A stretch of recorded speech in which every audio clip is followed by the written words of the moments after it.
I think what I'm gonna do is get the window prep next, just so that this can start to dry. So this is that liquid masking tape.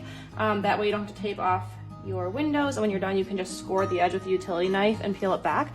You don't need to worry about it getting on the wood. It actually just acts as primer, and then you just want to make sure that you add a really thick coat, otherwise it won't peel off well. And then after this I'm going to go back, finish my second coat of the beige, and then we'll circle back to the black.